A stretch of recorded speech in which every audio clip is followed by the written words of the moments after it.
ВТВ-с шударгаараа ток-шоу нэвтрүүлгийн ээлж дугаар эхэлж байна. За үзэгчтэй охинд уламжлалсаар бас нэгэн сонирхолтой зочныг өргөн оролцуулж байна. Хэрвээ та бизнес эрхэлдэг бол, хэрвээ та одоо мөнгө олох хүсэлтэй бол, хэрвээ та ирээдүйд томрыг гэж бодож байгаа бол өнөөдрийн яриг бас анхааралтай сонсороо. Би зочноо бас нэлийн удаан ажилласан, удаан сонгосон. За өнөөдрийн нэвтрүүлэг бол үнэт цаасны арилжаа буюу одоо хөрөнгийн биржийн иргэн тойронд, үнэт цаасны иргэн тойронд ярилцахаар Монголын үнэт цаасны арилжаа эрхлэгчдийн холбооны өдөр зөвлөлийн дарга Ард Капитал группийн гүйцэтгэх захирал Болдын Үлзий хоёрыг өргөн оролцуулж байна. За тэгээ амралтын өдөр бас энэ орой болсон цагаар үзэгчтэй хүндэтгэн таныг нэвтрүүлгийн студид хүрэлцэн ирсэн явдалд баярлалаа. Нэвтрүүлэгтээ урьсан танд бас маш их баярлалаа. Би таны Твиттер жиргэнүүдийг нэлээд анхааралтай ажигладаг. Тэгээ тэр дундаас бас хитрхи албан бус маш энгийн ойлголтууд таны Твиттер жиргэнээс үнэт цаасны иргэн тойронд маш сайн харагддаг. Тэгээд би таныг ажигласан бас хуучин таних хүний хувьд бол үнэт цаасны арилжааны иргэн тойронд их зөв хандлагатай зөв байд юм болов. Ер нь хөрөнгийн биржийг би их тийм бүдэгхэн үйл ажиллагаанд тодорхойгүй зөвхөн эдийн компани иргэн тойронд явдаг байсан байгууллага байж байгаад одоо алтаа захирлыг энэ ажлыг хийж гисэн цагаас хойш их гэрэлдэж ихсэн гэж боддتي. Ер нь энэ байгууллагын үйл ажиллагаа их гоё чигдрээ тэгээд энэ нийгэмд эзлэх байр суурин ч их тод ил болж ирсэн. Хуучин бол хаалттай эртэн зүйлс хөрөнгийн бирж юу бөөм өдөөс. Одоо бол их ил тод болж ирсэн. Тэгэхээр эхний асуултаа би танаас энгийн иргэд шууд иргэдтэй наалдвал эхэлж идэв. Дараа нь би танаас нөгөө үнэт цаасны иргэн тойронд юу болж ирнэ гэдэг алаас асуулт байна л да. Тэгэхээр энгийн иргэд үнэт цаасны арилжаанд оролцох боломж байдаг юм уу? Одоо жишээлбэл дөнгөж сургуулийн ширээнээс төгсөөд олон залуучууд их сургууль төгсөө гарч ирсэн. Манайх жилдээ нэг 60-70 мянган оюутан төгсөж ийн Монгол улс. Тэгээ энэ олон залуучууд босолтой мөхөр босолтой очиж байгаа. Мэдлэг байна уу? Мэдлэг байгаад байгаа юм шиг байна. Гэтэл үнэт цаасны зах зээл дээр Америкт, Европт бол 18 настай, 17 настай хүүхд хүртэл үнэт цаасны зах зээл дээр байж идэг. Манай оюутнуудаас илүү мэдлэгтэй юм уу? Эсвэл 70-80 гарцсан өвгөн ажилласаа буугаад өгтөй гараад үнэт цаасны зах зээл дээр байж л байдаг. Бид нар танаа тооны нэвтрүүлгээр Монгол охины чуг ахыг харж байсан шүү дээ. Хэдхэн минут дотор үнэт цаасаар би 10-20 мянган долларсаа хийчлээ гэлтэй. Тэгэхээр энэ үнэт цаасны зах зээл дээр энгийн иргэд залуучууд оролцох боломж байдаг, мөнгө хийх боломж байна уу? Тийм, байлгүй яах вэ те? Өнөөдөр одоо юу гэдгийг сая бас та хэллээ шүү дээ ярианыхаа хинтэ хөрөнгийн зах зээлийг хаалттай гэж боддог байлаа. Одоо харин нээлттэй болж байна гэдэг. Энтэй бол би санал нийлнэ. Тэг яагаад гэвэл сүүлийн үед үнэхээр одоо хөрөнгийн зах зээл дээр үйл ажиллагаа явуулдаг, мэргэжлийн үйл ажиллагаа явуулдаг байгууллагууд те энэ хөрөнгийн зах зээлийг олон нийтэд ойлгуулах, сурталчлах, таниулан мэдүүлэхтэй энэ тал дээр бол хамтран ажиллаж байгаа. Тэг алдаа захирал бас ирснээс хойш яг энэ биржийнхаа гишүүн байгууллагууд, брокер дилерийн компаниудтайгаа маш тулж ажиллаж байгаа. Ер нь анзаарсан болов те сүүлийн үед би бас бичээл байгаа. Хөрөнгийн зах зээл дээр мэргэжлийн байгууллагууд одоо хөрөнгийн бирж нь байна, үнэт цаасны хадгаламжийн төвөн байна, арилжааны төлбөр тооцоо байна, брокер дилерийн компаниуд байна. Бид маш сайхан хамтарч ажилладаг болсон. Тэгээ саяхан хэлсэн үнэт цаасны арилжаагчтай холбоон дээр бид нэгдсэн. Тийм ч учраас сүүлийн үед хөрөнгийн зах зээлийн талаарх юм одоо юу гэдгийг тань мэдүүлэгтээ олон нийтэд чиглэсэн ажлууд нэлээд хийгдэж байгаа. Реалити шоу хүртэл бид сайхан хийлээ тий. Тэнгүүрээ бид юуг зориод байгаа юм гэхээр энэ хөрөнгийн зах зээл үнэт цаас хувьцаа гэхээр хүмүүст айгүй хол сонсогдоод байдаг чинь мэдэгдэхгүй тий нөгөө ингээд нэг өөрөө мэдэхгүй айцтай байдаг. Тэгээ тэр ойлголтын ард иргэдэд нэг ойртуулах гэсэн тий энэ хөрөнгийн биржийн арилжаанд чинь хүн болгон оролцож болно. Тэнд чинь заавал баян байх албагүй, тэнд заавал мөнгөтэй байх албагүй, тэнд заавалчгүй чи мундаг эдийн засгийн боловсралтай байх албагүй. Тэр манай нэг реалити шоу гарсан байгаа шүү дээ. Тэн дээр тэтгэврийн хөгшин оролцож гин те. За наран туулын захын аймаачин оролцож гин ч гэдэм үү те. Энэ хүн болгонд нээлттэй. Гагцгүй яг хилдэг, сая яг өөрөө чи хилдэгтэй санал нэг байхгүй. Манад боловсролын систем гэдэг маань өөрөө яг энэ хүнд хүүхдүүдтэй багаас нь ямар ирээдүйн амьдралд нь хэрэгтэй ямар боловсрол өгöd байгаа юм. Ямар ойлголтуудыг өгöd байгаа гэдэг чинь айгүй чухал байхгүй. Амьдралд нь дараад нь ямар ч хэрэг болохгүй тэр алгоритмын бодлоготой тоо физик хим гэл айхтар тоо бодлого чэйжлүүлээ тийм үү шүү. Ойлгуулахгүй чэйжлүүлж яхахын оронд эн чинь том болов хүн болно шүү дээ. Ээж аав болно тий хөрөнгө оруулагч болно. Тэр талынх нь одоо мэдлэгийг багаас нь өгч явах ёстой. Яг бусад орнуудад ч гэсэн тэгдэг тий бизнесийн хичээл ордог, санхүүгийн зах зээлийн хичээл ордог. Энэ талынх нь ажлууд дутагдаад байгаа. Гэхдээ хин ч орж болно. Одоо сая ленд менежмент жишээн дээр харагдлаа шүү дээ. 6000 гаруй хөрөнгө оруулагч нар захиаллаа шүү дээ. IPO-ноос авъя гэдэг л юм байна. Эн чинь бидний хувьд түүхэндээ анх удаа ийм олон хүмүүсээс ийм олон харилцагч хөрөнгө оруулагч нараас бид нэр захиалга авч үзэж байгаа байхгүй юу.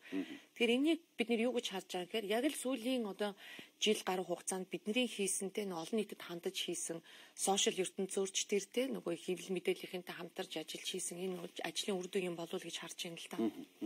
Бид нар би одоо удахгүй шинэ шоунд орж байгаа Маргаашийн Монгол гэдэг. За. Тэр нь ямар утгатай юм бэ гэхээр өчигдрийг ярихаа байл. Нөгөө Чингис хаан манай яриад те бид нар лаган үндэстэн гээл те. Тэгсэн мөртөөсөө нэг 94 очиод нэг захын хужаа зодуулаад явж байгаа те. Өнөөдрийг ярихаа байл. Элбэгдээр сулгаалчлаа, тэр идчлээ, энэ уучлаа, энэ муу сайд байна. Энэ бидний хөгжүүлэхгүй юм ингээд ерөөсөө маргааш игээр.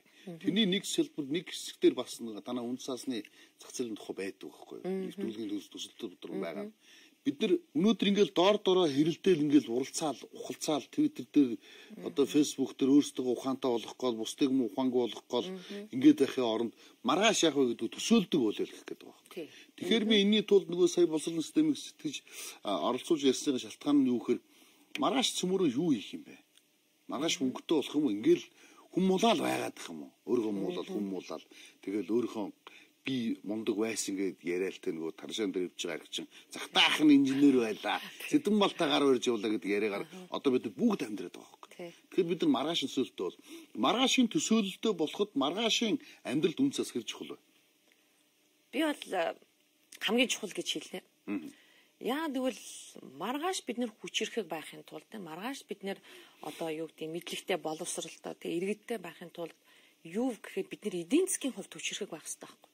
Бид нэр ядуу байгаад 1000 цээжэд дэлдээд Чингисээ яриад ядуу байх юм бол бид нэр ямар ч юу байхгүй тийм нөгөө одоо хэрэг байхгүй шүү дээ. Ямар ч өөрчлөлтийг гаргаж чадахгүй шүү дээ. Тэгэхээр юу гэхээр улс орон өөрөө эдийн засгийн хувьд айгу хүчрэхэг байх хэрэгтэй. Тэгээ эдийн засгийн хувьд одоо орлоготой, амжиргаатай байх хэрэгтэй. Ард иргэд нь баяж шинэлэг байх хэрэгтэй. Тэр хэрээрээ боловсралтай байх хэрэгтэй. Тэгэхээр үнэт цаасны зах зээл гэдэг юм чинь одоо зах зээл чинь яг л тэр баялагийг бүтээдэг салбар нь тийм баялагийг бий болгодог. Тэр баялгаа хийж байгаа өнөөдөр тэр үйлдвэрлэгч нар байна тийм бухимдаал байгаа тийм саяын тэр одоо Татварын багц уулын үеэр ярьж гисэн тэр эдийн засгийн форумын үеэр ярьж гисэн яриад өөрсдийнхөө зовлон яриад байгаа тэр баялаг бүтээгч нар байна шүү дээ. Бид тэр баялаг бүтээгч нар үйлдвэрлэгч нар яг жинхэнэ өөрийнхөө бизнест үнцэн бий болгодог тийм үү. Олон нийтэд нээлттэй байдаг. Нээлттэй олон нийтийн итгэлийг аваад нээлттэй байх хэрээрээ өөрийнх нь бизнесийн үн цэнийг нэмэгддэг, хувьцаа нь нэмэгддэг тийм бизнес нь томордог. Тэр хувьцааг нь авсан ард иргэдэнд тэгэхээр хөрөнгө одоо хувьцаа нь өсөө тэрнгээр чинээлэг болдог. Энэ боломжийг хаана бүрдүүлдэг вэхээр хөрөнгөний зах зээл гэж хараад байхгүй. Хөрөнгөний зах зээл дээр заавал одоо би залуучуудтай хүмүүстэй ингээл ярьдаг л да үн цаасан зах зээл дээр цөмөр юм оролцсон л доо. Тэ? Хөрөнгөний бирж дээр арилжаанд ордог болох л доо гэл ингээл ярингууд. Тэнцэг компаниуд манай ахгүй тэгээд одоо тийч мол амар 400 сая л үнэтэй юм шиг. Хоёулаа бүр махчлаад бүр одоо бид дээрийг бас 18 настай 20 настай залуучууд харж байгаа шүү дээ. Тэ? Тэгэхээр эсвэл гэртээ сууж байгаа ах уу юу их вэ гэж сууж байгаа ах уу сарж байгаа шүү дээ. Тэгэхээр махчлаад нэг ойлгуулах гэж үзье л дээ. Яг хөрөнгөний зах зээл, үн цалин зах зээл дээр бид нар яавал бид нар гэртээ сууж байгаа юм уу энгийн байгаа энгийн иргэд маань энэ дээр бид нар оролцож болох вэ гэдэг махчлаад үзье л дээ. Яг яах вэ? Хаанасаа тэр арилжаа хийх юм бэ гэж юу? Тийм. Тэгэхээр альва хөрөнгөний биржийн арилжаанд орохын тулд брокеринг компаниар зуучлуулж орно тэр арилжаанд бол. Тэгэхээр бид нар яваад брокеринг компанид очих юм уу? За. Брокеринг компанийг сонгоно гэдэг бас өөрөө хариуцлагатай ажил. Яа тэгвэл бидний иргэд чинь ингээд аль банкнд мөнгөө хадгалуулах уу гэд банкаа сонгодог шүү дээ тий. Том жижигээрэн сонгоно тийм үү. Хэр найдвартайгаар нь сонгоно, гэрийн ойрхон уу, ажлын ойрхон уу гэл тий. Одоо нөгөө сонгодог шүү дээ. Яг тэрнтэй адилхан брокеринг компани сонгоно гэдэг маань бас л өөрийнхөө нөгөө арилжаанд зуушлуулах гэж байгаа тий. Нөгөө арилжаагаа хийх гэж байгаа. Өөрөө тэр үн цаасны талаарх мэдээлэл авах гэж байгаа, зөвлөгөө авах гэж байгаа компани шүү дээ. Тэгэхээр тэр брокер дилерийн компани эхлээ сонгоно. Өнөөдрийн байдлаар нэг 50 орчим компани, брокер дилерийн компани Монголд үйл ажиллагаагаа явуулж байгаа. Тэгэхээр энэ брокер дилерийн компаниудын мэдээллийг хаанаас авч болох вэ гэхээр хөрөнгөний биржийн вебсайтн дээр байгаа. Захин хуудсан дээр. Манай холбооны захин хуудсан дээр байгаа. Юу гэдэг нэртэй вэ? Хөрөнгөний биржийн вебсайтыг болохоор MSE Цэгмэн те Mongolian Stock Exchange гэдгийн товчлол те. Тэний MSE Цэгмэн гэдэг. Манайх нь болохоор одоо MAST цэг юм гэж байна. Mongolian Association of Securities Dealers гэдгийн нөгөө юу тийм товчлол. Тийм MAST цэг юм гэдэг. Тэгээд энэ сайтуудаараа одоо үнцаасны хадгаламжийн төвийн сайтн дээр ч гэсэн байгаа. Тэгэхээр энэ сайтуудаар орж байгаад тэр брокер дилерийн компаниудаа сонгоод тэ хэр зэрэг хэд ямар хугацаанд үйл ажиллагаагаа явуулсан, арилжааны үнийн дүн нь хэдийн тэ шимтгэл нь хэдийн харилцагчтай байнгын одоо зөвлөгөө өгд юм уу мэдээлэлтэй гол нь эдийн засаг болон хөрөнгөний зах зээлтэй холбоотой байнгын судалгаанууд хийж мэдээлэлд одоо харилцагч нараа хангадаг юм уу гэдгийг үзэж байгаа брокер сонгоно гэсэн. Тэгээ брокер сонгосон бол тэр брокер дээр очиод дансаа нэ.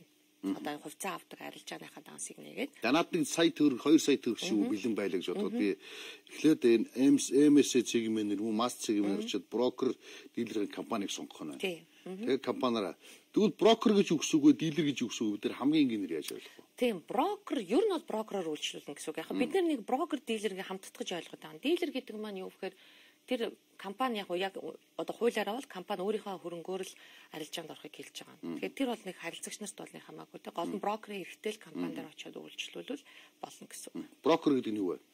Брокер гэдэг нь болохоор юу гэхээр яг таныг одоо та хувьцаа хамаарна шүү дээ тий. Би брокер бай тийм үү. Тэгэхээр та над дээр ирж захиалга өгнө шүү дээ. Брокероо би одоо өнөөдөр юу гэдэг Апугийн 500 ширхэг хувьцааг 650 төгрөг дээр амаар байна. Ер нь энэ талын мэдээллийг өгөөч надад энэ ер нь компани ямар шүү юм бэ? Сүүлийн үеийнх нь үйл ажиллагаа нь ямар байна? Санхүүгийн тайл нь ямар байна гэх тээ. Тэгээ би танд одоо мэдээллийг өгнө шүү дээ тийм үү? Ярилцж байгаа тойлоо. Та Апуг сонирхож байна уу? Тэгвэл би Апугийн талаар гэж судалгааны ажлыг гаргаж ирээл те мэдээллүүдээ гаргаж ирээл. За Апу ингэсэн байна. Өнгөрсөн онд Хайникентэй нэгдсэн юм байна. Апу трейдингээ бас өөрсөндөө авсан юм байна те. Энэ компани нэгтгэлийн үйл ажиллагаа явуулаад энэ компани үнэлгээл гэхэд зөвхөдөө 30-40% нэмэгдсэн юм байна гэх те. Ирээдүйд бол энэ ийм ажил хийх гэж байгаа юм байна.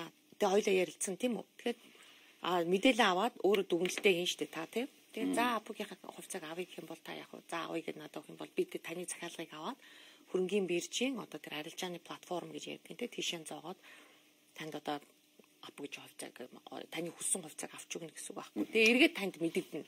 Нөгөө хувьцааг чинь тэдэн төгрөгөн дээр авчлаа шүү гэх. Тэгээ сонин түүх сонсч ирсэн. Бельгийн нэг шоколадны дэлхийгээр маш хүчтэй түгдэг шоколадны компани нэг л өдөр тэтгэврийн хөгжинд компани алдахад хүрсэн гэдэг. Хувьцааг цуглуулсан байсан. Тэгсэн нөгөө өвгөн 19 настайгаас өөлүүдээ анхныгаа тэр шоколадны нэг шиг хувьцааг цалингаас худалдаж авсан байдаг. Тэрнээс хойш бүх насан туршдаа тэдний хувьцааг нэг ширхгээр нь 5-10-аар нь худалдаж авсараагаад тасдаж авсараагаад сүүлд нь компани хувьцаагаа зарахгүй хурж эхэлсэн. Нөгөө нэг хувьцаа нэг хүн дээр бөөнөрч учраас нөгөө хувьцааны үн өсөхгүй юу байсан, унах уу байсан, бүр шалдаа буух шүү байсан компани дампуурлын ирэмтэр үед хувьцаа өнөхжсэн нөгөө өгшин нөгөө хүн залуу байхдаа төвчээртэл байсан. Дараа нь хувьцаа нь өссөн. Тэгээ хамгийн сүүлд нь нөгөө компани нөгөө компанийнхаа одоо 51% буюу тэр настай хүн болсон хойно алтгад хүрсэн гэдэг уншиж байна. Энэ л нөгөө бидний яриад байгаа хөрөнгөний зах зээлийн үйл ажиллагаа ч юм уу. Ер нь бол хамгийн энгийнээр бол хувьцаа авнаа гэдэг чинь хэд хэдэн зорилготой хувьцаа авч байгаа шүү дээ. Тэ? Одоо юу гэдэг юм. Хувьцаа авнаа гэдэг маань нэгт тэр компани эзэдийн нэг болж гин гэсэн үг шүү дээ. Тэ? Одоо би юу гэдэг юм Монголын хөрөнгөний бирж дээр өнөөдөр нэг 220 орчим компани бүртгэлтэй байна. Хувьцаатай байна. Тэгэхээр энэ компаниудыг сайн судалж байгаа л эзэдийн нэг нь болж гин гэсэн үг байхгүй. Одоо тэр компани хувьцаа авснаар говийн ч юм уу хувьцаа авснаар та говийн эзэдийн л нэг хувийн эзэмшиж байна. Хувийн эзэмшиж байна л гэсэн үг. Тэгэхээр та тэр хувьцаа эзэмшдийнхаа хурал цуун гэсэн үг те саналаа өгнө гэсэн үг. Тэр гүйцэтгэх удирдах зөвлөлтөө нь ярилцаж хариуцлага тооцох ч юм уу те асуудлаа дэвшүүлэх тэр эрх чинь бүрэн байна гэсэн үг тийм үү. Тэр эзэдийн нэг болж байна. Тэгээ эзэдийн нэг болж гин гэдгийг бид нар бас их сайн ухаарах ёстой юм шиг байгаа тийм нөгөө яг мэдээж ханшны зүрөө ноогл ашгаар нөгөө ашиг олох гэж байгаа шүү дээ тийм. Гэхдээ бас яагаад эзэдийн нэг болохоо нөгөө улам илүү ухаараасаа гэж бодоод байгаа юм гэхээр манай зах зээл аягүй жижиг гин шүү дээ 3 сая хүн амтай жижигхэн зах зээл тийм. Тэгээ өнгөрсөн одоо ингээд түүхээ ингээд одоо сүүлийн 4 жил 5 жилийн ингээд түүхийг харахад чинь би бинийгээ бизнес ингээд эдийн засаг гайг болоод ирэнгүүт би биенийхээ бизнесийг дөөрэж хийдэг штэ. Шавдаг нэг бизнес дээр шавдаг. Нэг бизнес дээр тий. Алуур хийдэг. Алуур хийдэг тий. Цуг хүүхдэн тэгээд. Тий. Одоо жишээлбэл ингээл нөгөө миний мэдхийн л одоо манай зах зээл дээр гэл тэгж штэ. Тэгэхээр 11 онд ингээл Эрдэнэс 57072 шиг хувьцаа иргэн болгонд хараалаа. Брокер дээр очиод дансаа нэргээрэл гэсэн тийм үү. Тэгэл нэг харилцагчдын дансыг 50000 төгрөгөөр данс нэгээл нэг аюу энэ мундаг бизнес харагдаад байна штэ. Брокерийн бизнес гэдэг чинь тийм үү. Тэгэд борооны дараа мөг шиг брокерийн компаниуд бий болсон. 100 орчим компанитай болсон брокер дилерийн. Тэгээ өнгөрсөн 4 жил 5 жилийн хугацаанд юу болсон гэхээр зах зээл унсан, эдийн засаг унсан, зах зээл унсан нөгөө бизнесүүд байхгүй. Одоо буцаал нэг 50 орчим брокер дээр ирсэн. 50 шатаад энэ зах зээл дээрээс алга болсон байхгүй. Энтэй адилхан тохиолдол барилгын салбарт ч байдаг тийм үү. Одоо юу гэдэг нэг нь бетон зурмаг тий толгойтой болгон байшин барайл, толгойтой болгон бетон зурмагийн бизнес хийгээл тий. Тэгээ нөгөө жижигхэн зах зээл дээр би биенийхээ урдуур орж үнэ буулгаад ингээ би биенийхээ бизнесийг шатаачдаг штэ. Тэр чинь хувьцаат компани хэрвээ тэр бетон зурмаг хиймээр байгаа бол тэнд хувьцаат компани нөө хөрөнгөний биржний нэг Ремикон ч гэдэг юм уу, Мерикс ч гэдэг юм уу бетон зурмагийн компаниуд байна штэ тий. Тэр компаниудын хувьцааг авчих л та. Тэгэл эздийнх нь нэг бол хамтраад бизнес хийвэл тэр чинь илүү л ашигтай байна шүү дээ уг нь бол. Тэгэхээр эн чинь нөгөөтэйгөр юу юм гэхээр хамтарч бизнес хийжтэй нөгөө сурах энэ бас соёл гэх юм уу да те нэг юм бизнесийн соёл сургаад байдаг зүйл л дээ. Үнцаатны зах зээл. Би бас амьдралдаа айгүй айхтар харамсаж явдаг уу яах вэ? Энийг сонсохоор үзчихэд бас ойлгох байх л та. Юу гэхээр Ремикон компани байгуулагдаж байхад анхны дөрвөн захирал залуу над дээр ирээд реклам PR рекламын санал тавьж ирсэн. Сурталчилгааны санал.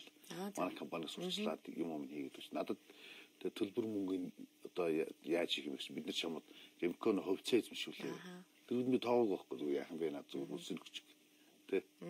Ятахгүй амьдрал нөгөө авгаа хөхтэй 5 сас бариад очихл чухал байсан баг л та. Тэ. Одоо би Ремикон тэр үед надад өгчөөсөн хувьцаа нэг юу гэдэг 2-3 сая төгрөгийн хувьцаа эзэмшсэн. Тэр үеийн ханшаар эзэмшсэн бол одоо би нэлийн гайгүй хувьцаа эзэмш болцсон байгаа. Тэгээд дандаа харамсдаг байхгүй. Тийм шүү дээ. Боддог байхгүй тий. Тэр хувьцаа мөн лав одоо тэр үеийн ханшаар 1-2 сая байсан бол одоо 1-200 сая болцсон л байгаа юм. Гэхдээ сайн өссөн шүү дээ. Тий. Тэгэхээр ингээд тэгэхээр айгүй ингээ ойлгомжтой болж байгаа. Яг Ремикон өсөөл буугаал яг барилгын салбар явж явах үед бол маш сайн өссөн шүү дээ. Бүр гоё явж байсан. Тэгээ одоо яг барилгын салбар унчаад жоохон уналттай л байгаа. Хөрөнгөний зах зээл дээр сүүлийн үед засгийн газар бас нэлээд оролцдог болж тэ бонд гаргаал. Тэ Чингис бонд, юу бонд гэл ингээл Самура бонд эсвэл одоо сэж хөглөө өгөөд явцсан уу юу. Тэд нэр дандаа гадаадын зах зээл дээр гаргасан. Дотоодын зах зээл дээр бас гаргаж байгаа. Тэ засгийн газрын бонд. Засгийн газар суугаа энэлээ сонирхдаг болоод ирж байна. Би зүгээр бодоод байгаа хгүй бодлогын хүүтэйгээ тэр нөгөө бонд энэ төр хэр уйлдсан бол за дээрэс нэмээд нөгөө банкны хүүг бууруулах хэрэгтэй гэл ингээл бичээл яриад байгаа шүү дээ. Энэ өөрөө буцаагаад иргэдийн амьдралд аягүй нөлөөтэй гэл яриад байгаа. Энийн талаар тааш гисэн бас нэг тайлбар хийж ах шиг байна. Яг нэг нүгөө ярихад бол одоо бид нэр сүүлийн үед хөрөнгөний зах зээл ер нь нэлээд олонний анхааралд орчлоо шүү дээ тий. Нөгөө хид амжилттай за хид яг нь iTools байна, Lendman байна тий. 2 IPO маш амжилттай явагдлаа тий. Тэгээд бид нар ч одоо зах зээлийн маань үзэж тарж л байна тий. Зах зээлээ ойлгуулах гэл энэ тэнд сургалт зохион байгуулад нөгөө талаасаа юу гэхээр сангийн яам яг үндэ энэ зах зээлийг дэмжснийх бас гарч ирж байгаа юм. Юу гэхээр өнгөрсөн жилийн одоо бид нар нийт арилжааныхаа үнийн дүнг харах юм бол нийт арилжааны 90%-ийг зөвхөн засгийн газрын бонд эзэлж байгаа байхгүй. Тэгэхээр нөгөө өнгөрсөн онд яг нөгөө олон улсын валютын сангийн тэр хөтөлбөрт хамрагдахаас өмнө засгийн газар ч маш хүнд байдалтай байлаа шүү дээ. Тэгээд тэр одоо засгийн газрын бондуудыг бол дотоодын хөрөнгөний зах зээлээр арилжаасан. Тэгээд жирийн иргэд одоо худалдан авах те тэр өндөр хүүтэй тухайн үед өндөр хүүтэй байсан 18% хүүтэй байсан. Тэгээд хүүтэйтэй засгийн газрын бондыг хамгийн найдвартай үнцаас засгийн газрын бонд бол тэгээд тэр иргэд хүртэлтэй энэ засгийн газрын бондыг ингэж худалдаж авч хөрөнгө оруулах юм боломжийг олгосон. Тэгэхээр арилжааны 90% гэдэг чинь л тэгэл хэлж байгаа шүү дээ. Тэгэхээр засаг өөрөө бас те энэ зах зээлд ингэж анхаарлаа хандуулж өөрийнхөө засгийн газрын бондыг дотоодын хөрөнгөний биржээр дамжуулсан нэг бас маш том хөшүүрэг болсон. Хоёрт нь юу гэхээр засгийн газрын бонд чинь юу штэ хүүгийн орлогын татваргүй штэ. Одоо жишээлбэл 18% ч гэдэм 17% авч штэ тий бондын хүүгээд иргэд тэгэхээр тэр нь болохоор чинь хүүгийн орлого нь татвараас чөлөөлөгдсөн байдаг байхгүй. Тэгэхээр иргэд чинь сонголт хийж штэ тий банкнд хадгалуулах гэхээр одоо хүүгийн орлого нь хадгаламжийн хүүгийн орлого чинь татвартай болсон штэ тий. Тэгэхээр засгийн газрын бонд нь жишээлбэл татваргүй байна. Тэгэхээр чи хүмүүс чинь татваргүй л зүйл рүү хөрөнгө оруулна шүү дээ. Тэгэхээр нөгөө маш олон хөрөнгө оруулагчид бол манай зах зээл рүү орж ирсэн. Одоо ингээд за засгийн газар хөрөнгөний зах зээл рүү орж ирээд ингээд тодорхой бас амжилттайгаар үйл ажиллагаа явуулчлаа гэж байна. Эндээс би танаас юу асуух гэдэг вэ? Би өнөөдөр бол хөрөнгөний зах зээлийг танаар тайлбарлуулж байгаа. Ингээ эгэлж ирэх юм байхгүй. Тэгэхээр жирийн компаниуд хөрөнгөний зах зээл дээр яаж IPO босгож тэ яаж одоо хувьцаа гаргаж оролцох вэ? Жишээлбэл надад би засгийн газар дээр хүлцэнгүүгээр оруулсан төсөл би тантай ярьжсэн байгаа байхгүй. Би төслөөрөө засгаас би мөнгө хүсээд би Улаанбаатар хотыг хүнсний нарийн ногоогоор маш зөв ногоогоор хангая гэдэг ийм төсөл хийчээд тэгээд тэрнээсээ хөдөө аж ахуйн амнаас одоо ном журмаар нь хүсэлтэд тавиад ингээд байж байгаа. Энгийн иргэн юмд хүрж болд юм уу юу гэдгийг жишээл болтгоо цэцэрлэгийн зөвшөөрлийг одоо болтол босрлын газар өгөхгүй л байна. Аагүй шүү дээ. Одоо олоогүй. Тэгээд би энгийн иргэний байдлаар хүлцэнгүүгээр хүлээж л байна. Тэгээд ирэх болгонд нэг шаардлагатай байдаг. Тэрийг би айж мааж биелүүлж л байна. Гэтэ бас хүлцэнгүүгээр хүлээж байгаа. Би засаг төрдөө одоо засаг төрийн хэлснийг дагах ёстой энгийн иргэний хуваар байхгүй. Тэгэхээр одоо энгийн иргэн жишээлбэл нэг компани захирал хүн надад гоё төсөл байна. Би энэ төслөө бариад мөнгө олдохгүй юм байна. Тэгвэл би хөрөнгөний зах зээл дээр гараад төслөө танилцуулаад хүн иргэдэд танилцуулаад эндээсээ би яаж тэндээсээ хүн болгоноос ингээд хувьцаа гаргаад хувьцаагаа хүн болгонд зараад мөнгө усгаад яаж ажиллах вэ гэвэл та ямар зөвлөгөө өгөх вэ? Жишээлбэл одоо ямар ч иргэд те одоо аж ахуйн тэгжүүд хувьцаа авч болно гэж түрүү хоёлаа ярьсан тийм үү? Хувьцааны арилжаанд орж болно тийм брокероо сонгоод очиод арилжаанд орчоо энэ 220 компани хувьцааг авч болно гэж ярьсан. Нөгөө дээгүүр юу гэхээр нөгөө хувьцаа гэдэг бүтээгдэхүүний чинь бий болгодог нь компаниуд ч тийм үн цаас гаргагч нар тийм. Тэгэхээр ямар ч компани өнөөдөр бас гарч болно. Өөрийнхөө бондыг ч гаргаж болно, үн цасыг ч гаргаж болно. Яг нь Монголын хөрөнгийн бирж дээр 3 самбар байгаа. Одоо 1 2 дугаар 3 дугаар самбар гэдэг байгаа. Тэгэхээр яг өөрсдийнх нь яг тэр компанийн хэмжээ, үүсгэн байгуулагдсан худлаа төсөл биш байх ёстой тий. Энийг чинь яаж гаргаж ирдгийг гэхээр хөрөнгийн зах зээл дээр гаргахтаа хөндлөнгийн мэргэжлийн хөндлөнгийн байгууллагуудын дүгнэлт хийж гаргадаг.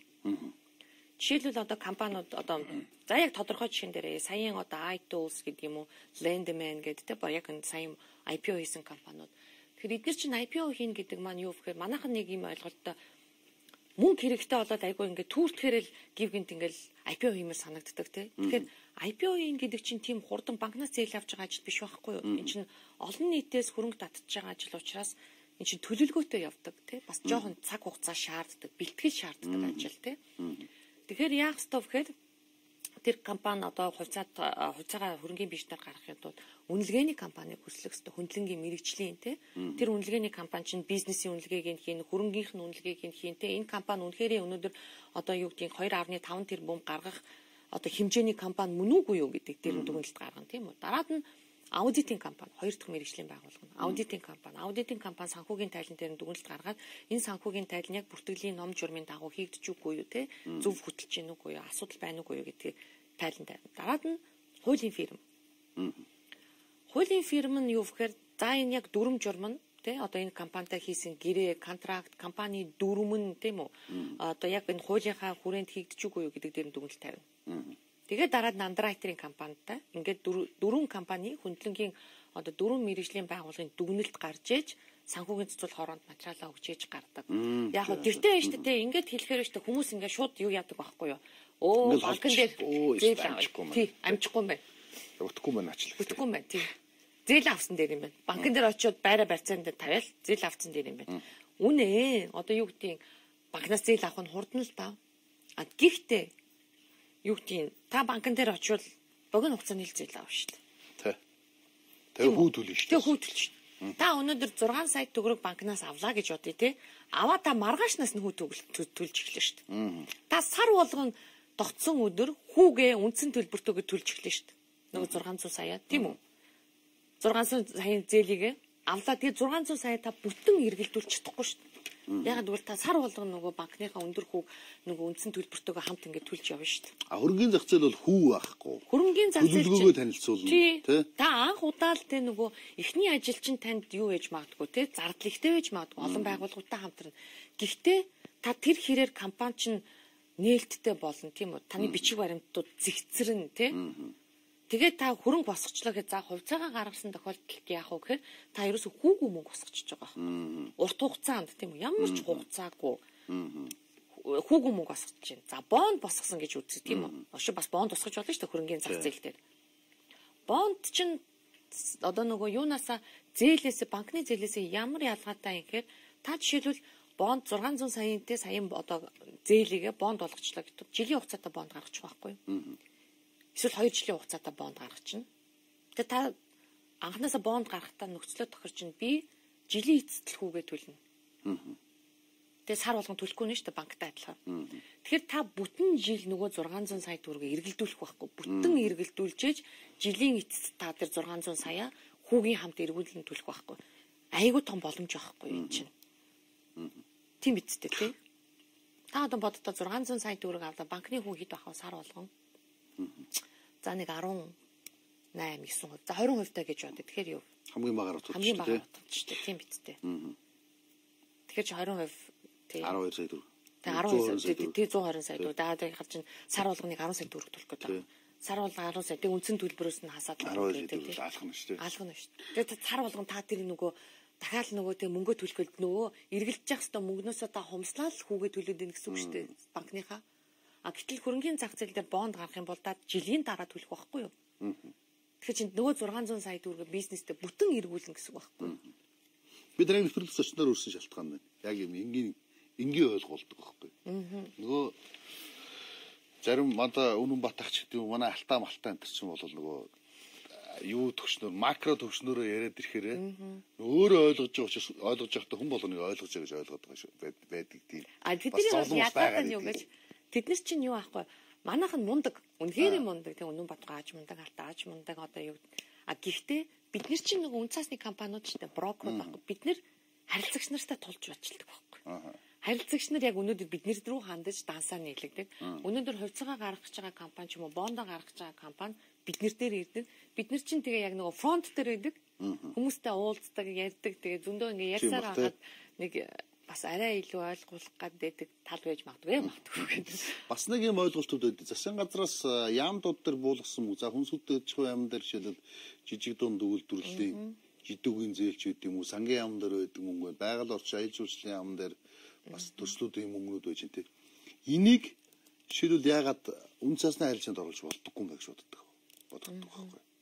Жишээлбэл одоо юу гэдэг нь цаад компаниудаас гаргацсан жидүүгийн мөнгөч байд юм уу эсвэл энэ засгаас суулж өгсөн мөнгөдөр буцаагаад нөгөө үн цас гаргасан үн цас нь засаг худалдаж авах юм бол тэр компанидаа маш том дэмжлэг болж байгаа гэдэг. Гэхдээ харин тийм байхгүй. Бид нар бас энэ асуудлыг хөдөө аж ахуйн салбар дээр бол маш хүчтэй ажилладаг юм бол. Тий.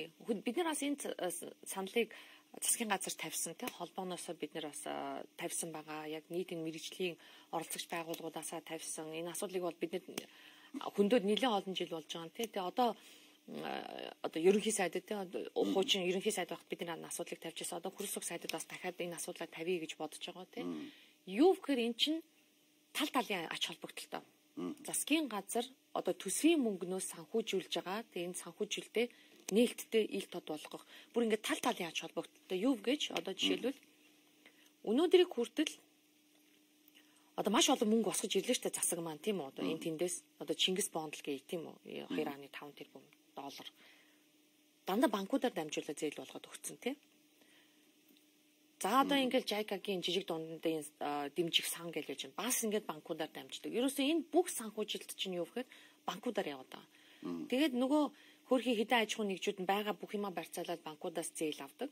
За эргэн төлөлт нь ямар байгаа гэдэг мэдээллүүнүүдийг биднэрт олддоггүй шүү дээ. Олдох өөрөө байхгүй шүү дээ. Тийм. Яамны одоо сайт руу ороод за одоо жижиг дунд үйлдвэрийг дэмжих сангаас өнгөрсөн онд хэдэн тэрбумын одоо санхүүжилт өгсөн.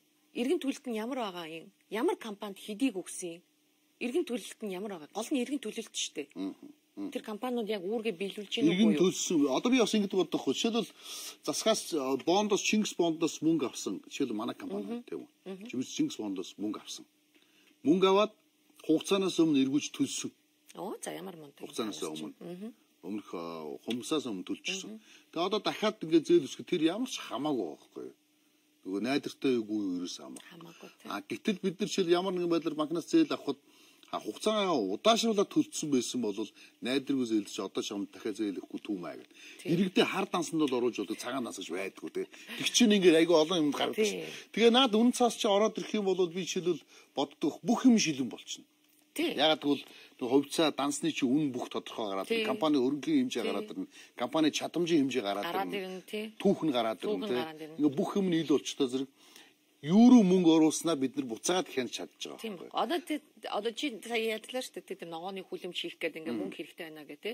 Ногооны хүлэмж дээрээ жишээлбэл одоо бонд босгох л доо те. Хөрөнгөний зах зээл дээр, хөрөнгөний бирж дээр те нөгөө одоо андеррайтерийн компаниудаар зуучлуулаад бонд гаргалдаа тий. Тэнгүүд чинь яах ёстой вэ гэхээр чинь олон нийтэд нээлттэй болох чи саяын миний хэлдэг нөгөө мэрэгжлийн байгууллагуудаар бүх дүгнэлтийг хийлгэж штэ шилэн болоод гараад ирнэ тийм үү. Чиний төслийг чи өгөөж тэд тэр байна гэд хөрөнгө оруулагч нарт танилцуулж чинь тий. Тэнгүүд бондыг чинь харин засгийн газар авах ёстой байхгүй. Тэр жижиг дунд үйлдвэрийг дэмжих сан штэ тэр чинь. Бидний ойлголтоор сан гэдэг маань юу гэхээр хөрөнгө оруулалт хийдэг зүйл штэ тий нөгөө сан чинь. Тэгэхээр тэр бондыг чинь авчих ёстой байхгүй. Яг үнэ штэ. Тэгэл чиний бондыг авчих л дээ. Тэнд нэг олон эдийн засагч нар суугаад тэр сан дээр ямар хэрэгтэй юм. Засаг манай миний бондыг авснаар буцаага бидний хангалттай хянах боломжтой болчихсон. Хангалттай хянах шүү дээ. Тэр чинь тэгээд дараад нь та нар бондоо иргэн төлж үгүй юу гэдэг чинь олон нийтэд нээлттэй байна. Нэгт нь тийм үү. Хоёрт нь юу гэхээр засаг бас эрсдлээ өөрлөлтсөж байгаа. Яагаад гэвэл зөвхөн ганцаараа засаг бонд авах биш. Тэр чинь олон нийтэд бас бондыг чинь гаргаж байгаа болохоор чиний төсөөл биш дээ те. Айгүй секси аттрактив байх юм бол хувь хүмүүс ч гэсэн чиний бондыг авна шүү. Тэгэхээр чинь хөрөнгө оруулагч нартай хамтарч засаг хөрөнгө оруулж байгаа учраас эрсдлээ хуваалцаж байгаа байхгүй юу? Засаг дан өөр дээр ингээл хамаг эрсдлийг аваад авахгүй л гэсэн үг байхгүй юу? Яг энэ ингээд туулаад ирэхээр зөв хурж эхэлдэг юм байл. За жидүүгээс хэн зээл авсан байна те. За бүр ингээнээр бодоход жидүүгээс зээл аваад хэн төлсөн байна? Хэн төлөөгүй байна? Ер нь жидүүгийн зээлийн иргэн төлөлт ямар юм бэ гэдэг одоо бид нар сэтгүүлчдийн баг цуглуулж хэлж байгаа байхгүй юу? Тэ. Энэ дээр хариуцлага ярил л да тэгвэл. Яг хэн аваад хэн төлдөггүй юм те. Яг төлөвлөдгүй юм бүр. Бүр төлөх ёстой юмыг төлөхгүйгээр ягаад байлгаад хайрлаад байлгаад идэг гэдэг чинь өөр аюул сонирхол. Тэгж байтгаа бүр өмнөх засгийн үед яригчил байсан шүү дээ. Бурма сайдын үед дээрээс гэдэг нь хин одоо юу вэ? Бурма сайдад энэ жишээлбэл хөдөө аж ахуйн яамнаас зээл авсан 40 тэр бүмийн зээл авсан нөхдүүдийн зээлийг одоо тусламж болгож хувирах гэсэн даалгавар ирээд нэг бурмаа сайд зовлон яриа суучлсан би сэтгүүлчүүд даарчлсан. Тэгэхээр эн чинь буцаагаад нөгөө таны наад үн засгийн зах зээл рүү ороод ирэх юм бол бүгд байхгүй болчих гоо. Байхгүй. Айгүй шилэн болчих واخхой. Бид нар бол бүр хариуцлагын тооцоогээд одоо сэтгүүлчд материал цуглуулж жидүүгийн зээлнээс хариуцлага тооцоог сэтгүүлчд материал цуглуулах эхэлсэн байж байгаа байхгүй. Тэгэхээр харин тий хөрөнгөний зах зээл чинь бүр ингээд иргэддээ тий үн цаас гаргагч нартай ач холбогдолтой байхаас гадна эн чинь нөгөө төсвийн зарцуулалтыг нээлттэй ил тод болгох гээл те шилэн болгох гэдэг бүр ерөөсөө тал талын ашигтай салбар байхгүй. Одоо Монголын үн цаасны зах зээлийн иргэн тойронд ямар байна вэ гэдэг асуулт руу оръё. Монгол асуулт руу оръё те. Тий. Ер нь бол яг сүүлийн үед 2017 оны арилжаа ямар шүү байсан? Ер нь ямар хэмжээний арилжаа хийсэн бол компаниуд маань хэн итгэл үнэмшилтэй болж байна. Бид нар үн цаасны арилжаан дээр дэлхийн зах зээл дээр Монголоос үнэлэгдэж эхэлсэн үгүй гэдэг чинь бас болж байна. Тий. Үн цаас ер нь бол сүүлийн үед ингээд хөрөнгөний зах зээлтэй үнэлгээ ингээд арилжааны үнийн дүн эднэрээ харахаар өссөн үзүүлэлттэй байгаа л да тий. Нөгөө одоо юу гэдгийг. Гэтэ энэ маань одоо юу гэхээр мэдээж хэрэг нөгөө юу штэ үн цасны зах зээл гэдэг маань өөрөө яг макро эдийн засгийн тойл байхгүй юу? Ерөөсө макро эдийн засаг суураараа сайжирж байгаа бол хөрөнгөний зах зээлийн үзүүлэлтүүд сайжраад эхэлдэг. Макро дээр одоо жишээлбэл эдийн засгийн өсөлт гарч ийн, экспортын үн нэмэгдэж ийн, экспортын үнийн дүн нэмэгдэж ийн, валютын урсгал наашилж ийн.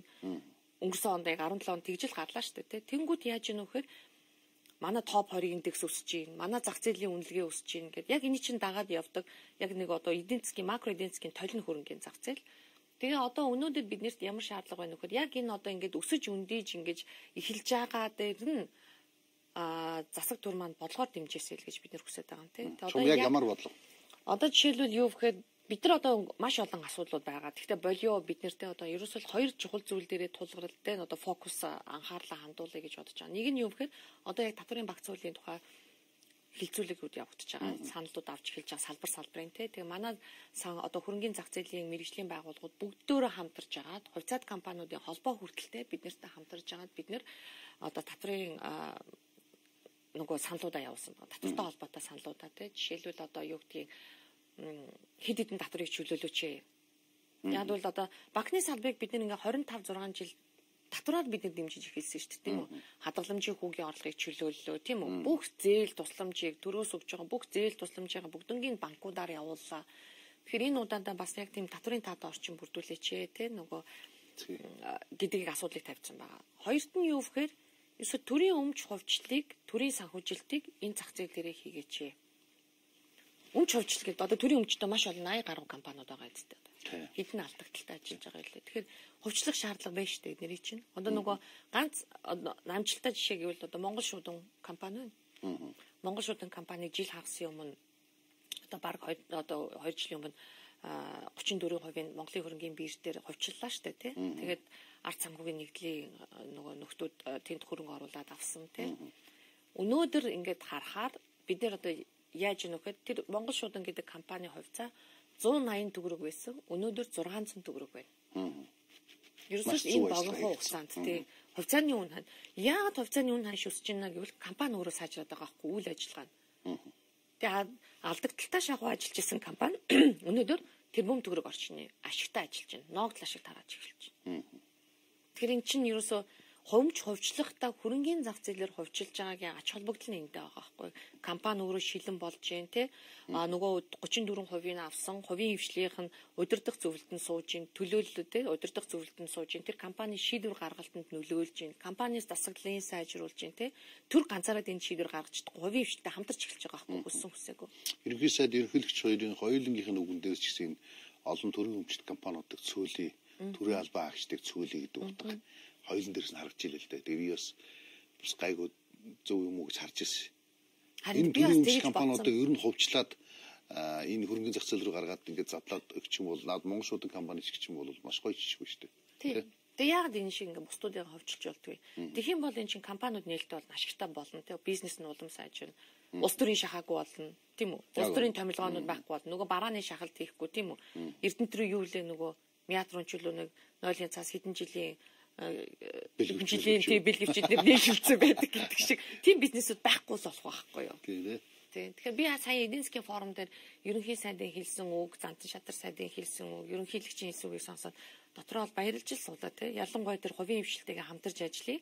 Хувийн хвшилтэй ажиллахдаа мэрэгжлийн холбоод орон дамжуулж одоо хамтарч ажилланаа гэд хэлсэн шүү дээ. Тэгээ би өөрөө мэрэгжлийн холбооны удирдах зөвлөлийн даргаыг те одоо ингээ 3 дахь жилдээ хийж байна. Тэр үгийг сонсоход бол би дотроо л маш таатай хүлээж авлаа. Энэ одоо л бид нэг юм зөв юм аяар зөв чиглэл рүү орчих юм уу? Харж ин да. Зөв юм харж ин да гэж боц. Одоо энэ тэгэл хамгийн гол нь ажил болох нь чухал шүү дээ бид нарт те. Нөгөө доороо ухандаад газрын чулуу хөшгөлөөд доороо эргэлдээд байх биш. Хүрх гэж байгаа уулынхаа оройг зөв тийшээ харна гэдэг чинь харах нь их чухал шүү дээ. Тэр үрхий байна гэдэг. Харсан шүү. Харсан тэгэж бодоод байгаа шүү. Доороо чулуу хөшгөлөө явчих болоо те. Тэгээ хараад буцаад ингэчих. Одоо айгуу сайхан харсан. Би яг би ч гэсэн одоо ингээл ерөнхийлөгчийг одоо мэдэн шүү дээ. Би ч нөө жиргээгээр бас хамаагүй бичтгэл юм чи. Ерөнхийлөгчийг бас балбах үедээ балбаж л байсан. Гэхдээ би сая эдийн засгийн форум дээр хэлсэн зүйл нь тэр те 180 мянган төрийн албан агч 90 мянга болт цөөлөж шүү дээ. Гэхдээ би тэрийг бүр алга ташаад хүлээж авлаа бүр те. Гэхдээ бүр арайд эндүү үдтэй те. Төрийн алба гэдэг өнөөдөр ямар хүн суртал болчиход байна вэ те. Тэнд зүгээр ингээл нэг сонгуулийн мөчлөг болгоноор дарга салгидах болгон тенттэй зүгээр ингээл хүний нөөцийн юм холио молион хийгдчихэд ямар ч амьдрал нь өөр амар айцтай байл шүү дээ. Дарга солигдохоор саналаасаа зуурч одоо төрийн албаг хагт өөртөө тийм болцсон байна тийм бүр дарга солигдоход яана гэх тийм бүр юм тайван биш орчин одоо өнөөдөр энэ хилцээний дараагаар 3 жил ажиллаад дараа нь газрын дарга болоо дараа нь яамны дэг ингэж явсаргаад нөгөө албан тушаалч ажлынхаа туршлага мэдлэг түүхрээ ахдаг тэр систем байхгүй болж байна. Манай холоод сандаасаа тас зурцсан дарга солигдсон гутал сандалтаа усгаж хийсэн гэдэг л тий. Яг тийм болчихгүй гэдэг албан тушаалын ихтгэл үнэмшил гэдэг юм огт байхгүй болсон. Бид нэр одоо сайн ажиллавал сайн өндөр албан тушаалд очно муу ажиллавал гэдэг байхгүй. Харин сайн долдоод бол одоо сүүлийн баг Твиттертэй сайн жиргүүл гайгүй дарга болчих гээд байгаа юм шүү. Нэг тийм юм яваад ирсэн тий. Жиргээ үзүүлж байгаа дараад ингэсэн шүү. Жиргээгээ үзүүлж байгаа кока авдаг болсон гэдэг. Харин тэр шиг энэ доторгүй байдал чинь биднэрт аягүй нөлөөлөд байгаа хгүй хувийн хвшлийнх нь. Жишээлбэл бид нэр одоо үн цаасаа хөгжүүлээл гэж яриад байгаа үсттэй. Санхүүгийн зах зээлийн 95% нь банк дээр тогтоод байна тий. Одоо банкаас бусад одоо энэ санхүүгийн зах зээлийг хөгжүүлье, үн цаасаа хөгжүүлье, даатгалаа хөгжүүлье гэж яриад байдаг тий. Гэтэл энэ чинь зохицуулж байгаа нэг санхүүгийн цэцүүлэх байгууллага байгаа штэ. Уг нь бол. Тэгэхээр 3 жилийн хугацаанд сүүлийн 3 жилийн хугацаанд бид нэр 4 даргын нүүр үзлэгээ боддоо. Тэгээд тэр болгонд нөгөө төрийн албаагчд өөрчлөгддөг. Ажлаа хариуцж байгаа хүмүүс нь өөрчлөгддөг. Ямар залгамж бодлого байхгүй. Нэг дарга ирнэ, нэг юм ярина, нэг дарга ирнэ, нэг юм ярина тий. Урд дахь даргатаа бид нэр арай гэж сайхан ажиллаад заастаа ойлголцлоо гэж атайхан хуйлаа батлуулж аваад байж идэл өөрчлөгдсөн. Дараагийн дарга нэрэл дахиад өөрснийг айгуу сайхан ойлгуулаад манай холбоогийн маань хүлээн зөвшөөрөл өөрийгөө зохицуулах байгууллага болоод биднэрт эрх мэдлийн өгөөл те бид нар чинь одоо энэ сургуультаа зохион байгуулаад энэ зах зээл дээр ажилладаг хүмүүст эрхийн өгөөл явж исэн дахиад нэг дарга ирсэн холбоо юу ч цаашаа гээл те одоо бид нар чинь даргыг ойлгуулах гэсээр байдаг. Тэгээд өнөөдөр бид энэ зах зээлийг хөгжүүлэх юм уу гүү мүү те одоо улс төржмөөргүй байгаа боловч яг үнэндээ бол тийм биз. Энд чинь нэг юм төр бодлого өнөөдөр тодорхойлцсон шүү дээ. Тийм үү, хувийн хвшлэгээ хамтарч ажиллая, холбоотуудаагаа хамтарч ажиллая. Энэ 95% давмгаалсан тийм энэ банкуд давмгаалсан санхүүгийн зах зээлийг бид нэр өөрчлөё. 2 багантай болгоё, үн цаасыг хөгжүүлье. Эрдэнэс 5-7-ийн 1072 шиг хувьцааг нь амлиулъя гэх тийм. Тэгээд ажиллаа хийлдэ тэгвэл. Мөн үү? Ширүүдч үү? Зүгээр бааштай. Шударгаар нэвтрүүлэгт орж байгаа биш шударгал ярьсан баг зэрэг. Та тэр хөрөнгөний зах зээлийн тухай яриа маань бас ялч нөгөө нийгмийнхаа хэв шинж рүү ороод явсан л да. Бид нар угаасаа нийгмийн хэв шинжийг өөрснөө зөв болгож ийж бусад ажил маань амжилттай байх гэдэг юм л да. Тэ. Нөгөө ахуй анхдагч уу, ухамсар анхдагч уу хариулаарэ гээд тостой янгсан дотор хийгээд нэг хэд тоног байлгасан нэг Оросуудын түүх шүү дээ. Цагаан хувцастай тостой янгсан дотор хийгээд ахуй анхдагч уу, ухамсар анхдагч уу тий. Шинэ хоёрыг ялгаадах Оросууд оролцдог шүү. Бид нар ахуйваа хэцүү байгаад байгаа болохоор бас хэцүү. Одоо гэхдээ зөв тийшээ харсан юм чи болох байлгүй гэсэн найдар. Би ерөнхий шүүгэнд их гоё хандсан. Ерөнхий сайдын хувийн өвчтөдтэй хамтран гэдэг энэ санаан дээр бол тэр санааг сонсоод би нэг ямар ч гэсэн одоо миний хамтарж байгаа хүний бидний хэдэн жилийн мөрөөдлийн төслийг л ингээл оруулчаал ингээл хувийн өвчтөдтэй хамтрах байлгүйдээ гэж гордол байж. Хэрвээ хамтрахгүй бол сонгуулиар дүнгээ тавиул шүү. Мөн биз. Сонгуулийн дүн бас хэрэг өмчлөлтэй юм бол тээ. За бид нар хөрөнгөний зах зээлийн тохирчмол битэрийн ярьсан яриа бол иймэрхүү. Энгийн иргэд бол хөрөнгөний зах зээл рүү хангалттай ороод хангалттай юм гэж болох юм. Хамгийн гол нь брокерууд руугаа хандаач. Брокеруудаа явуулчих. Нөгөө 1072 хувьцаа хаана вэ? Юу болсон бэ нэрээ? Минийх одоо хаан шүдэн бүүмэд шүү дээ. Хин авсан бэ? Яасан бэ? Бүүмэд нөгөө 500 300,000 авсан уу? Бүүгүү би сонголоор нэг 16 онд нэг өгөндөсөн шүү дээ. Юм хот чи хувьцааныхаа талыг зараадсан юм шүү дээ. Тийм хүмүүстэй. Тэгэхээр би зармааргүй санагдсан. Өөрийн чулгаагүй хүндж өгөө. Тийм, ер нь бол 1072 шиг хувьцаа маань иргэдэд тараасан хувьцаа маань бүгд өөр бүртгэлтэй байж байгаа. Үн цаасны одоо хадгаламжийн үн цаасны төвлөрсөн хадгаламжийн төв гэж байгуулга байдаг. Тэгээ Монгол улсад бүртгэлтэй байгаа бүх үн цаас, бондын одоо бүртгэл эзэмшлийг хийдэг газар. Тэгэхээр тэр компани дээр үн цасны одоо хадгаламжийн төв дээр бол бүртгэлтэй байгаа. Тэгээд одоо би бодит болдоотор гэл нөгөө 1070 хувьцаа байж байгаа үед чинь байгаа. Бүртгэлтэй байгаа. Тэрийг шалгахын тийм тэрийг шалгахын тулд тэг манайх нь бас нэг юм ойлгодог юу гэхээр урд нэг цэнгэр тасбар байсан шүү дээ тийм нөгөө 90-ад онд нэг өмч хөвчлийн эрхийн бичих гээл тийм нөгөө тараасан. Тэгээ тэрний үед ийм нээцэн данснууд нь байдгийн брокерийн компаниуд тийм хамгийн гоё нь тэр цэнгэр тасбарын үед арилж ирсэн компаниуд тэр цэнгэр тасбарыг авсан компаниуд муухай азтай компаниуд. Одоо бүх ээж одоо мэдгүй тэнд авчид өгсөн шүү дээ. Юу болсон бүү мэдгээд ноогдаа шиг машигч байхгүй яаж байна тий. Бүр чөтгөр бүүмэд тэрийг сүүж болох уу? Болно шүү дээ. Одоо тэр хадгаламжийн төв дээр миний цэгэр тасбарыг аав энд авчиж өгснөг олж болох юм уу тий? Үгүй тэрнийг араас зарах. Харин тэр чинь сүүлийн үед нөгөө бидний реалити шоу хийсний дараа маш олон хүмүүс үзчихээ. Тэгээ хамаатны хөгшчүүд маань нэлээд үзэж очиж золох гэх бүгдөө нөгөө цэгэр тасбар эднэрээ нөгөө хувилцсан эсвэл гаргаад ирсэн бэлдсэн. Очиж золох гэсэн чи ингээд бэлдсэн те тэрийг үзүүлээд миний үлзэн эрийг ирэхээр асууна. Тэгээ бэлдсэн. Энэ одоо байгаа бол үгүй болов гэл тэгээ зааж өгж байгаа хгүй да. За одоо иргэнийхээ үнэмлэхээр те энэ одоо хадгаламжийн төв дээр очиж шүүлгээ хуулган аваа гэд. Тэгээд хувьцаанууд нь гарч ирж гин, мөнгө нь гарч ирж гин. Тэгээ бөөн баяр болж байгаа хүмүүс байна. Ачны юм шүү дээ. Иргэний үнэлгээ бариад хаана очно гэнэ чинь. Хадгаламжийн төв. Үн цасны төвлөрсөн хадгаламжийн Тэр төв. нь хаана вэ?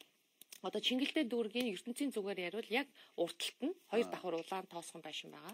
Тэгээ тэн дээр очиод бүгдөө одоо шүүлэгч болно. Нөгөө яг тэ 90-ад онд нөгөө энэ өмч хувьчлыг хийхдээ хүмүүс нөгөө хувьцаа гэдэг ойлголтын сайн өгөөгүйгээр те хувьчл хийсэн шүү дээ. Тэгээ нөгөө бүгдөө тэгээ мартсан хайцсан. Лүүрлэх гэсэн гэл аль гой мөв аль том удрал өгсөн юм шүү гоо. Тэгэл байгаа да. Тэг шүү дээ. Тэгээ наа чи үзэгчдүүд гоё мэдээлэл те. Ингийн ярeen дундаас. Тэгэхээр тэр чинь нөгөө заавалчгүй одоо нэг шин данс нэгээд ах хэрэггүй те. Хуучин дээр брокер дээр нээсэн данс байгаа бол тэрийг өргөжлүүлээд бас ашиглаж болно шүү дээ. А тэгээ бас үзэгчтэй нэг хэлэхэд манай хадгаламжийн төвийнх нь маань шинэ үйлчлэгээ нээсэн. Тэгээд 15 nice гэж байгаа юм. Nice гэсэн үг л дээ. Nice. Тэгэхээр энд рүү мессеж бичээд тийм үү одоо нөгөө регистрийн дугаарыг оруулаад мессеж бичих юм бол танд Эрдэнэс 5-7 хувьцаа чинь байна уугүй юу? Аль брокерийн дэлгэр аль брокерийн компани дээр те данстай вэ гэдэг мэдээлэл чинь одоо утсан дээр чинь ирэхээр ийм үйлчлэг. За 15 89 руу яана гэсэн мөлий. Юу гэж мессеж бичихээ? Регистрийн дугаарыг оруулаад явуулна гэсэн. За. Дач харнастай гоё мэдээлэл шүү дээ. 15. Nice. Залуу өгсөн тас тий. Тийм. Манай хавгаа захиалгын хийж байгаа ажил. 15 89 руу регистрийн дугаараа явуулсан чинь та хувьцааны дансгүй байна. Бүртгэлтэй брокерийн компаниудаас сонгож дансаа нээлгэнэ үү? Танд Эрдэнэ 5 толгой хувьцаат компани 1072 ширхэг хувьцаа байна. Байна гэж байна. Хувьцаа чинь байна. Брокерийн дансгүй байна чи. Брокерийн дансгүй. Одоо тэгэхээр яах вэ? Ирж нэ. Над дээр ирж нэ. Танаар очил бол танах ямар компани лээ? Арт Капитал гэдэг. Арт Капитал брокерийн бүс рүү очиод дансаа нэгнэ шүү дээ тий. Дансаа нэгнэ тийм үү. Энд дээр дансаа нэчгэр яах вэ? Дансаа нэхэр чинь одоо энэ хувьцаа чинь чиний дансанд чинь орно гэсэн үг тий. Чамд бол хувьцаа байгаа гэхдээ дансгүй байгаа гэсэн үг тийм үү. Тэгэхээр данс руу чинь хувьцаа орно. А мөн түүж Эрдэнэс 5-7-гийн хувьцаа чинь тэр дансанд байршихаас гадна тэр чинь зөвхөн Эрдэнэс 5-7-гийн данс биш. Тэр дансаа ашиглаад хөрөнгийн биертэй бүртгэлтэй байгаа бүх компанийн хувьцааг авахд арилтанд нөгөө ашиглаж болно л гэсэн үг. За тийм үү. За залаач чинь тий. Тэгвэл би одоо тань дээр очиад дансаа нэгээд би тэр хэлдэг байхгүй юу? Хөрөнгө хувьцаа авах гэхээр нэг их мөнгөтэй байжээч хөрөнгө оруулдаг гэдэг хүмүүс тийм ойлголт хүмүүс байгаа даа тий. Үгүй юм аа. Яагаад гэвэл өнөөдөр хөрөнгийн биертэй бүртгэлтэй байгаа компаниудын хувьцаа чинь 110 20 мянгаас 10 төгрөг 20 төгрөг хүртэлх энэ юунд байгаа байхгүй юу? Одоо рейнжтэй энэ одоо үний дотор байгаа байхгүй юу? Тэгэхээр чин та өнөөдөр 100000 төгрөгтэй байсан ч гэсэн тэ хувьцаа авах боломжтой байхгүй. Тэн дээр 20 төгрөгийн хувьцаа бол бас нэг 50. Тийм тэн дээр даас багц бүрдүүлж олж байгаа байхгүй юу? Тэгэхээр чин за Ремиконы хувьцаа тэ одоо юу гэдгийг жуулчин түүрийн хувьцаа ч гэдэг юм уу тэ одоо iTools-ийн хувьцаа, Lendman-ийн хувьцаа гэдэг тэр 100000 төгрөг айгүй хөөрхөн багц бүрдүүлээд авч болох л байхгүй. Тэгэхээр заавалчгүй нэг айгүй их мөнгөтэй байгаадаа гол нь биш байхгүй тэ. Зүгээр эхлээд та хувьцаа аваад үз, хувьцаанд хөрөнгө оруулаад үз. Тэгснээрээ таны мэдлэг тэгээд мэдээллийг аваад боловсруулаад шийдвэр гаргах чадвар чинь хэр зэрэг сайжирч байгааг л ойлгоно. Яг тэгвэл өнөөдөр чинь бид нэр ийм болчихсон биш. Баяжаал хань шуунуул вексэл алчих гал тий. Тэгээд хувьцаа авахтаа та бодно шүү дээ одоо. Алийг авах вэ? Нөгөө мэдээлэлээ боловсруулнаа да. Брокероос өгсөн мэдээлэлээ та боловсруулна шүү дээ. Урд нь та мэдээлэлээ сонсоод чихнийхээ хажуугаар өнгөрөөдөг байсан бол одоо боловсруулна үстэй. Зургтны доогуур яваад байгаа шүү дээ. Тэрийг ядаж хардаг болно үстэй. Хинт зөрөөс энэ 280 компани захирал зөрөөс юм уу гэж би боддог байхгүй юу? Тэгэж хөрөнгө оруулагчдаа биднээс зориулаад явуулаад байгаа шүү. Тэгэхээр одоо тэрийг хараад нөгөө өчтрийг ярьж Чингис мөнгөсөлөөр өнөөдрийг муулаа суужсан дор бол маргаашаа бодоод тэр хувьцааны тоо хараад маргааш компани ханш өсгөн үгүй юу гэд маргаашаа бодцоо ирэх. Тийм шүү дээ. Тэнгүүд одоо ингээл урд хил хаагдчихэ гэл ингүүд одоо чи нөгөө 5-7-гийн хувьцаатай байсан бол сандарч эхлэх хэрэгтэй байхгүй тий. Юу болж байна? Урд нь чи зүгээр мэдээ сонсоолаа. Тий хил хаагдчихин даа л гэж бодно үсттэй. Одоо чи тэнгүүд нүүрс маань одоо яана гарах үед хориглоо ажиллаа шүү тий. Яа гэм блэ нөгөө компанийн хувьцааг зарах уу яах уу гэл ингээд ядаж ингэж бодож эхэлнэ үсттэй. Мэдээллийг аваад тэр чин боловсруулж ин гэсэн үг шүү дээ чи чин. Зарах уу яах уу тий. За тэгэнгүүтээ энэ урт хугацааны одоо урт хугацаагаар энэ хилээ хааж чуу богино хугацаанд хилээ хааж. За хэрэв богино хугацаанд бол гайгүй юм байна. Нөгөө цагаан сарын амралтын л хаалт юм байна. Окей би тэгвэл тайвширлаа хувьцаагаа үлдээлээ тийм үү. Шийдвэр гаргаж ич тэр чин үсэ. Мэдээлэл аваад боловсруулаад. Тэг. Яг одоо хэдэн жилийн өмнө шүү дээ 3 4 жилийн өмнө 5 жилийн өмнө хятад ерхээс одоо хятадын төрийн тэргүү Австралиас тээвэрлж байгаа усан тээврийн татварыг байхгүй болгонгууд манай нүүрсийн зарцуулалт тэдний хяналтанд ороод Австралийн нүрс маш хямд хямдар ордог Монголын нүрс сонирхоо болоод ингээд манай нүрс сүүлийн 2 3 жил эвгүүрч эхэлж байгаа хэрэг тийм. Тэгэхээр чинь хувь хүнд ч гэсэн ийм маш том хөрөнгө оруулалт байхгүй юу? Ягаад гэвэл тэр хүн чинь өөрөө ур чадварыг сайжруулж байгаа хүн мэдээллийг аваад боловсруулад шийдвэр гаргадаг тийм. Тэгэхээр чи ард иргэд маань энэ хэрээр бас нэг ядаж нэг ухаарна үсттэй. Юу гэдгийг тэр тэгвэл одоо өнөөдөр ингээд фэйсбүүкийг харж байгаа үсттэй өөрөө тий. Одоо тавчгнаас тэмбүү хаалтан ч үлээ тий. Бананаас доо хаалтан гэж ингээд тий. Тэгээд тэрэнд нь эргэлт буцалтгүйгээр үнэмшиж штэ. Тэнд мэдээллийг аваад боловсруулад шийдвэр гаргадаг тийм анализ хийдэг тэр ур чадвар манайханд өнөөдөр байхгүй байгаа зү. Нөгөө боловсролын систем маань тэр ур чадварыг суулгаж өгөхгүй байгаа зү багаас нь. Чэйжлүүлээлээдэг. А яг тэр боловсруулдаг, анализ хийдэг тэр analytical skill гэж нэмийг суулгаж өгөхгүй л байгаа байхгүй. А тэгвэл энийг яах вэ гэхээр хувьцаа ав, бонд ав. Тэгжээж та сайжруулж тий. Ядаж солонгос жүжигээ драмагаа үзэхэ болох байлгүй. Мэдээ сонсдог болдоо шүү дээ. За ингээд нэвтрүүлгийн цаг дууслаа. Уучлаарай. Өшөө сайхан ярмаар л дээ. Бид нар бол нэвтрүүлгийн дараа гараад үргэлжлүүлж ярина. За та бүхэн Монголын үн цаасны харилцаа эрхлэгчдийн холбооны өдөр зөвлөлийн дараа Ард Капитал группийн гүйцэтгэх захирал болдын Үлзий хоёрыг яриг сонслоо. Ингээд үстэй охин шударгаараа ток шоу төрөлийг хүлээн авч үзсэн бол баярлалаа. Таны цааш ажил амжилт хүсье. За баярлалаа. За